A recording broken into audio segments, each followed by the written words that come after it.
വൈകിട്ട് 5 മണിക്കാണ് പരിശീലനത്തിനായി ഇന്ത്യൻ ടീം കലൂർ അന്താരാഷ്ട്ര സ്റ്റേഡിയത്തിലെത്തിയത്. കോച്ച് വിം കോവർമാന്റെ നേതൃത്വത്തിലായിരുന്നു പരിശീലനം. തുടക്കത്തിൽ സെറ്റ് പീസുകളിൽ ശ്രദ്ധ കേന്ദ്രീകരിച്ച ടീം പിന്നീട് രണ്ടായി പിരിഞ്ഞു മത്സരിച്ചു. പലസ്തീനുമായുള്ള മത്സരത്തെ പ്രതീക്ഷയോടെയാണ് കാണുന്നതെന്ന് ഇന്ത്യൻ ഉപനായകൻ സയ്യിദ് റഹീം നബി പറഞ്ഞു. റാങ്കിങ്ങിൽ ഇന്ത്യയേക്കാൾ മുന്നിലാണ് പലസ്തീൻ എന്നത് പ്രശ്നമല്ല. 4-3-3 എന്ന ഫോർമാറ്റിലായിരിക്കും ടീം കളത്തിലിറങ്ങുകയെന്നും ഏത് ഫോർമാറ്റിൽ കളിക്കാനും ടീമിന് പ്രശ്നമില്ലെന്നും സയ്യിദ് റഹീം നബി വ്യക്തമാക്കി. Lots of new players also coming, no?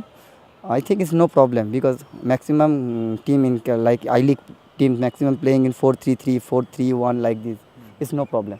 ടീമിലെ ഏക മലയാളി സാന്നിധ്യമായ CK വിനീത് ആദ്യമായി ഇന്ത്യക്ക് വേണ്ടി കളിക്കാനിറങ്ങുന്നതിന്റെ ത്രില്ലിലാണ്. സ്വന്തം നാട്ടിൽ തന്നെ ആദ്യ മത്സരത്തിനിറങ്ങുന്നതിന്റെ ആവേശം വിനീത് മറച്ചുവെച്ചില്ല.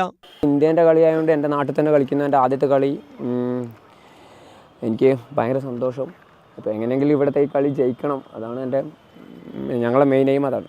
1 മണിക്കൂറിലധികം നീണ്ട പരിശീലനത്തിന് ശേഷമാണ് ടീം മൈതാനം വിട്ടത്. Vimal PS, Kochi, India vision.